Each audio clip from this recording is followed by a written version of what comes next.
What is good, everybody? It's Twin Atlas here. I'm going to be doing a quick run through on Guardians of the Rift. So for those who might be new, who need some tips, tricks on what to do in Guardians of the Rift, kind of what items that you can bring to enhance your experience in Guardians of the Rift. So I'll be doing a quick walkthrough for you guys, and then we will kind of see what the 2025 updated of this will be. It's all going to be technically the same, but my methods are a little bit different. Just kind of depends on your level on what you will utilize. But for starters, there are going to be a few requirements. Within those requirements, make sure you have 27 runecraft. That is a minimum requirement runecrafting level. You'll have to do enter the abyss to then start the Temple of the Eye quest. So with those three there, that is the requirements to actually enter and do Guardians of the Rift. There's some additional stats where using the agility shortcut to get extra mining essence nodes, I believe it does require 51 agility. So make sure if you want to do that at the most min-maxing or efficiency in the minigame, try to at least get the agility up there as close as possible. Within Guardians of the Rift, there's going to be a few different things and variables that I will discuss when we are there. Let's make our way over there now.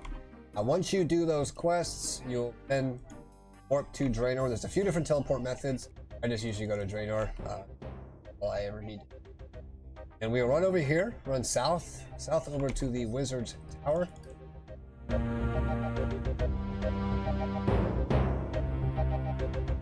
And hit the next door on the right, most southwest. Enter the ladder, climb down.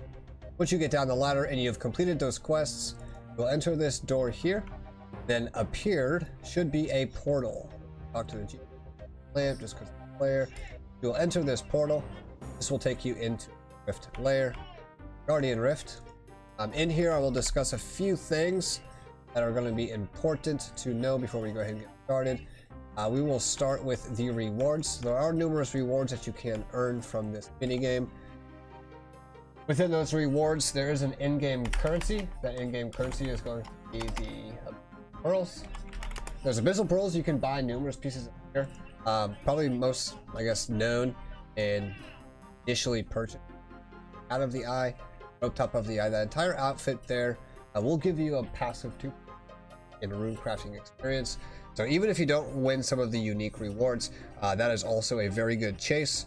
Some of that cosmetic gear, people do fashion escape, but the 2.5% passive experience in any of the skilling, whether it's agility, smithing, farming, rune crafting, always highly encourage chasing after those. Get those outfits, they help more than you would think. And you also have the ability to get the pouch. That is kind of gets a random amount of runes or several dragon items. So you do have a chance to pull out a clue scroll, I believe. Hard clue scroll. On top of that, you can get the elemental talisman, grants access to all of the elemental runic altars just in one talisman, so you don't need to carry like an air, water, and earth talisman. You can use that one. That'll take you to all of them. And then you have the catalytic talisman, grants access to all of the catalytic runic altars. Same way that the elemental one does, that one does the same. And then the more famous drop unique items is going to be the abyssal needle. As soon as you get all of your rune essence pouches, which I will explain and describe what those do here in just a moment. Once you get all of your rune essence pouches, the small, medium, large, and giant, you can then turn that into the colossal pouch with the needle. It does require 56 crafting to use. If the colossal pouch is lost, please keep in mind, if you lose the colossal pouch, you will just simply use a normal needle on the rewards guardian to obtain another abyssal needle. So no worry there if you do die or lose that. Just do what I just said. A normal needle, come down, use a normal needle on the rewards guardian over here down to the side over here, rewards guardian, and he will give you another abyssal needle where you can just go get the pouches. And then you have the abyssal lantern. So the abyssal lantern is pretty cool. Obviously people use it for fashion escape, but it does also give various benefits within the mini once you use on it. You can also use 1500 pearls to buy it, so you don't need to necessarily rely on that from the unique drops. Obviously, if you get it, saves you 1500 pearls. And then obviously, everyone's familiar with the Abyssal Protector. That is going to be the pet drop chance that you can get from here. That's pretty self-explanatory. Then you also have recolors of the radiance of the eye. So all of this armor you see here in front of me, you can get the Abyssal dye, the pink, green, or blue, which will then kind of change the color of this raiment. And actually, I believe it's red, green, and blue, not pink. But it does let you change the colors of this outfit. Now getting into the mini game in terms of items, requirements for like specific items that you can bring to the mini game that I would recommend. Keep in mind, this mini game is going to be primarily for rune crafting. So when we start off on this item list, I'm going to start with the prospector's gear. So for me, I'm going to recommend the prospector's helmet, Varrock diary chest. Even if you have the easy diary, it's still phenomenal to work here with the extra chance to rock some evidence. If you only have the prospector jacket, go ahead and bring that. But the 2.5 mining like experience boost that you're going to get from here, I wouldn't prioritize or focus any like mining boosts. Try to focus as much as you can in terms of getting the crafting experience maximum efficiency. So the Varrock chest is what I would recommend, and then you get the superior mining gloves, prospector's gear, Varrock diary chest. Now for bonus items, if you do have them and you do have the ability to charge them, the celestial ring, I normally bring that here. For this guide here, I will not bring that or be wearing that. It's just going to be a basic run through on some items and how the minigame is going to work. But I do always bring my celestial ring. It's really nice. And then obviously your highest level pickaxe. Keep in mind for dragon, I know a lot of people, some newcomers do not know, you have to be 61 to use those types of items. So as long as you're 61 mining, go ahead and bring your dragon pickaxe. For me, I will just bring newly obtained HP cloak. That motherfucker. And then that should complete your item set. You can bring some teleport jewelry if you're going to be, you know, hopping in and out of there. I don't ever use it, but you can.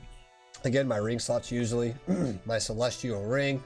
And then for my inventory, part of the bonus items that I would truly recommend investing into is first and foremost completing lunar diplomacy, like that whole chain line where you are able to get the contact NPC spell. That is super important for me because I don't want to have to go talk to an NPC in the mini game and then go through 4 stages of dialogue just to repair my rune pouches. So what I'll do is I'll just auto save my left click to contact most recent NPC contact, and then I can just repair my pouches after every round or after every 2 rounds just with the click of a button while I'm already waiting at the mining node. But definitely recommend that. Super convenient. Again, if you're min-maxing, then obviously you probably are going to go after that. And then for the most important part of the the mini game, maximizing your time while you're in there, your small pouch, your medium, your large, and your giant. I don't use the giant just yet because of my rune crafting level, but once I do, I will use all of them. Again, with the abyssal needle, you can turn all 4 of those into the colossal. Now, the biggest benefit from that is it's going to save you 4 additional inventory slots. So you're going to obviously again be increasing your rune crafting experience gained. For right now, I just bring the inventory of rune pouch, small pouch, medium, and large, and then you can bring a chisel. Now, if you are someone who wants to do like building the guardians with the chisel and everything else like that, go ahead and bring a chisel. I don't bring a chisel because 9 times out of 10 in this mini game, you are going to encounter a lot of people who are already going to beat you to the punch. So you being able to do what you need to do inside of the mini game, then go craft that before someone else does, it's going to be very minimal, especially if you're lower level. So just save yourself the inventory space. Don't even worry about bringing it. Personal preference. That is what my inventory is going to look like. Now, in terms of secondary options, if you do not have the prospector's gear or the Varrock's chest, but you do have the graceful armor is very much viable down here in this minigame because of the amount of running that you are doing throughout the entire time. So if you do have graceful, you can bring that graceful armor, fill up an extra item slot if you wanted to with a stamina potion, not really necessary, but that is your 2 armor option. Scaling gear that I would bring down here. Anything else would just be, if you don't have either of those 2, then really just bring your lightest gear, boots of lightness, things like that, hunter spotted cape, like that will help you with toggle run regeneration, shit like that. But to get into the minigame itself, now when you start doing the minigame, you can trade for your abyssal pearls here. This will be your actual reward chest. So during your time in the minigame, when you get the ratio of rewards of elemental and catalytic reward points, this is where you exit, come over here, search the rewards guardian, and then it will go through an automated loot dialog. You don't have to click it simultaneously, but this is where you'll get all of those loot there. Enter the portal. Now what I do for beginners, I always grab 10 uncharged cells. You may not use all of them. I typically don't use any of them besides maybe like 3 or 4 during a round, but you'll grab your charged cells. Go ahead and come over here. If you have the agility level, you will start here. Go ahead and climb down the rubble just right next to the mining spot. Now the dragon pickaxe is nice because you can use a special attack. Go ahead and do that. You're going to start mining the large essence node. Once this starts here in a moment, starts in 3 seconds. It's good timing too. So I pop my spec, go ahead and start mining. Now generally, if you have high enough mining and you have the gear, things like that, my number that I keep in my mind for just a mental reference note is about 35 seconds on the timer that you see up here between the elemental and catalytic symbols. 35 seconds there, or 140 to 145 of the guardian fragments. That's usually a good mental stop note where you can just start heading over to the crafting table. So remember those numbers: 35 seconds on the timer or 140 guardian fragments. I spent a lot of time down here, so I found a pretty good synergy with like lower to mid levels on like crafting, ability, and obviously your rune crafting level is going to be important down. Stop, I'm at 132, no big deal. I'm a little short. Had some probably poor procs on that, but we'll come over here. Once you do that, once you see that about 34 seconds, you will run directly over here to the crafting table. This will be your first stop. After every beginning of the round, go ahead and hit work at workbench. This is going to turn your fragments into guardian essence. If you have your rune pouches, once you create the guardian essence here, what I normally do is just kind of midway through start filling up your pouches, get those full, craft one more time, get a full inventory essence. Here in just a moment. Now altars are going to open up. You have 2 ways where you can craft. You have elemental, which is going to be like your air, water, fire. Then you have catalytic, cosmic, blood, death, things like that. I'm going to go ahead and choose cosmic for catalytic. Once you enter that altar, you will go over to the corresponding prey altar, craft your runes. Make sure when you have your pouches, go ahead and empty those before you leave. Craft it one more time and then exit the portal. Sometimes you do have an off chance where you will get a relic. That relic will allow you to re-enter this crafting altar, even if it's not open. Keep in mind, watch for those. Once you exit, go ahead and deposit the essence into the Great Guardian. That helps keep him alive. If you have a charged cell, you can place it in any one of these nodes here. It will make a shield. That shield is pretty much your defenses. Your entire goal is to keep him alive. So make sure that if you do have a charged cell, do that. Now in your second rotation, a portal should almost immediately spawn after doing the original craft. Always prioritize those portals because these nodes here will 100% always be just straight guardian essence, which means you do not have to craft them at the table. It is flat out rune essence and it's very quick. That way you are maximizing your experience off of that part as well. But anytime a portal spawns, prioritize that. The way that I've got the sync set up is it's in between every craft. So I've done my crafting table first. I jump out, deposit into the guardian, portal spawns. I will come back, jump back in after the portal. And then it's going to be a perfect ping pong back and forth. So it'll be crafting table, portal, crafting table, portal, crafting table, portal. And it's worked very well for me. That's kind of where I found my sweet spot. And then again, I've got the relic. So that talisman there allows me to come back into the cosmic realm without it being open. I'll show you how that works here in just a moment. I'm actually glad I got that. Go ahead and deposit the essence into the guardian, get infected. Go ahead and drop my shield. That gives you a little bonus of rune crafting. It's not much, but over time it will add up. So if you want to ignore that, you can. Just keep in mind it is only a minimal amount of essence. But now I'll come back over to the workbench. I will craft another inventory of my fragments into Guardian Essence. And then this is like I said, this is kind of ping-ponging back and forth. So we're on 3rd rotation. We started at the crafting table, did the portal, and we're back at the crafting table on the 3rd rotation of altars. Then what I will do, because it is now closed, it's highlighted red with the plugin, so it lets me know that I have a relic available. I'm going to go ahead and enter the Cosmic Guardian using that relic. He's already dead, but it would have allowed me to use it. Then I would have entered, crafted more runes, jumped out. This is where it kind of spawns. So all of the Guardian walls, I let them die just for intensive purposes.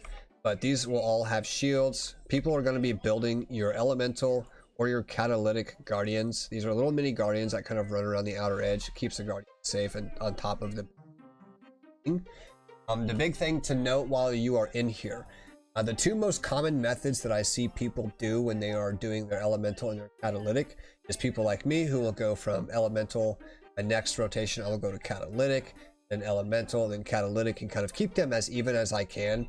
Your goal, if you have the plugin, this potential ratio here, as long as they're within 1.0 of each other, so for example 1.38 and then catalytic at 1.72, that's still well within a 1-point ratio, that will be highlighted green. But it kind of lets you know that it's relatively even and those reward points are not going to be so heavily staggered.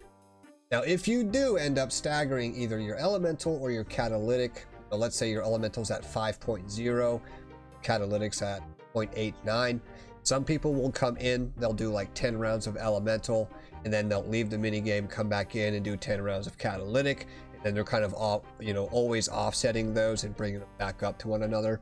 That definitely works. I've seen people do it. For me, I just prefer to keep even a little bit less peace of mind.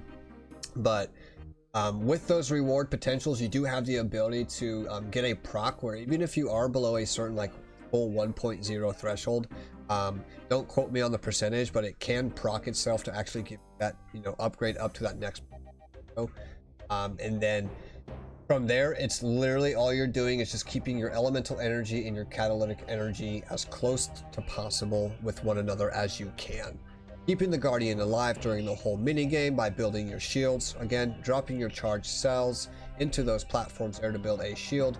Or if you're someone who wants to craft guardians, bring a chisel, you can craft those guardians when able to do so. Like I mentioned already, people are going to be beating you to the punch there. So for me, if you're a lower level, I don't recommend doing it. It's just an extra few steps that's going to take away from your overall rune crafting experience. But once the round ends, again, it's going to be starting at the guardian remains. You'll run to the crafting table at your stop, jump into your altar, craft your runes, jump out, run over, deposit them into the guardian, and by the time you deposit those into the great guardian, a portal should immediately be spawning in one of these 4 locations. You have one over here to the northeast, one over here to the southeast, have one over here west, got one directly in the middle of the essence crafting table. Those are the exact locations, so if you want to copy the tile markers, you can. The spawn marker, this is where you will always spawn after an altar, so when you exit a praying crafting rune praying altar, you will end up there. I just marked that for ease of access of knowing kind of where to stand, just to prep for like portals. Now within those portals again, the big thing is the armor setup that I have here. I kind of get a little bit of bonus. If you don't have this armor, you're going to be doing a little bit less, but it still works the same. So just try to time them as best as possible. Even if you have to stand here for like 25 seconds waiting for the portal, it's okay to do that. It's better than missing the portal entirely. You want to do whatever you can to make that portal and prioritize the portal over like the essence table or going over here mining these small guardian parts, because it's not worth it in the end. But once you've got the whole mini game done, the guardian should be at 100% power, which at that time the round will end. Now there's a few things they've changed where you can actually keep like your relics and stuff in your inventory if you stay in the zone, so you're not forced to have to release it or destroy it. If you want to hold on to that and you're chasing, farming some runes, getting a little bit extra cash pile on like law runes, nature runes, do what you need to do to keep it. For me, I just destroy them, move on to the next round. But if you're going to be here for a while, I recommend just staying in the zone and then just rendezvous all the way back down to your main guardian remains. So after every match, just come back here. You'll have about a minute of time to kind of sit and prep, contact NPC to repair your pouches, pop your specs, so on and so forth. And then it's just a rinse repeat process. Your rewards ratio, I would say if you're someone who just wants to loot after every round, by all means do so. If you just kind of hold on to it a little bit, just keep your ratio as closely as you can, you'll be all right. But if you're at like 15 elemental and only 7 catalytic, just make sure you get that up there, keep it as even as possible, and then go out and loot. But the game is really easy. It is super simple once you get the hang of it, but it seem and feel a little complex at first. Just bear with it, and then kind of follow the crowd is a good rule of thumb. I know when I watched my first video guide, it said follow the crowd because a lot of them are going to know exactly what they're doing, and that kind of helped me adapt to my own ways. Now, inside of the minigame, you can either deposit your runes here, or you can destroy them or drop them. I know a lot of people like myself, like your air runes, unless it automatically goes into my rune patch, I'm going to be dropping them. Mind, body runes, I'm dropping them. About the only ones that I'll make the extra path to deposit is going to be like my nature, laws, blood, deaths, cosmics occasionally, because I do use those often. But outside of that, I just drop them on the floor. And then, I mean, there's really nothing else to it. It's a super easy mini game, very interactive, and for a rune crafting experience, I found it to be a lot more enjoyable, especially towards those lower levels, because you're kind of more engaged on the actions of the game than you are just kind of grinding out, you know, running to your bank, grabbing rune essence, running to an altar, crafting, and then running back to the bank. I think I'm going to try running bloods. It's competitive, but I have heard running blood runes is very much very good experience and viable in comparison to the minigame. But I will probably be here for a while until I get those necessary rewards that I'm after. Outside of that, I will probably do bloods just to kind of test it and see how I like it. But that is going to be Guardians of the Rift. As of today, it is March 14th, 2025. My item set layout has changed a little bit from some of the others, but don't forget your prospector's gear if you have it, highest level D pickaxe. You can also use your gray armor, celestial ring if you do have that as well. And then if you have like your expert mining gloves, you can go ahead and bring those just for a little bit extra boost. And then for your rune pouches, either one of two options, go ahead and go down into the abyssal reach. Took me about maybe an hour tops to get all of them. You can go down and kill those mobs, and over time they will drop those rune pouches for you. Or you can just wait it out and wait for like a reward, or buying them out here from the Guardians of the Rift minigame entirely. So you can spend some time down in the abyssal reach, or you can come to the minigame without them and just slowly grind up for it, get the drop and the reward.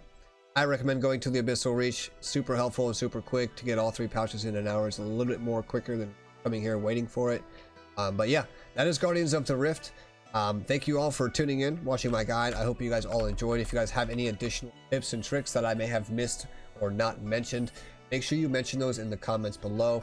Then as always, guys, make sure you hit that like, subscribe, and that bell notification icon. We really appreciate everyone supporting us, being a part of the community. We do have a Gamers Lounge Discord as well as a formal clan. So if anyone is ever interested in joining either of those, please let me know in the comments. I will provide you with either a Discord link or get you invited into the clan in game. We are in the process of building a much larger community, be more interactive with viewers. So definitely stay tuned, guys. Thank you so much for tuning in. You've entered the Gamers Lounge. Thank you so fucking much. Have a great rest of your night. And until the next episode or the next guide, catch you guys on the flip side. Take out. Peace.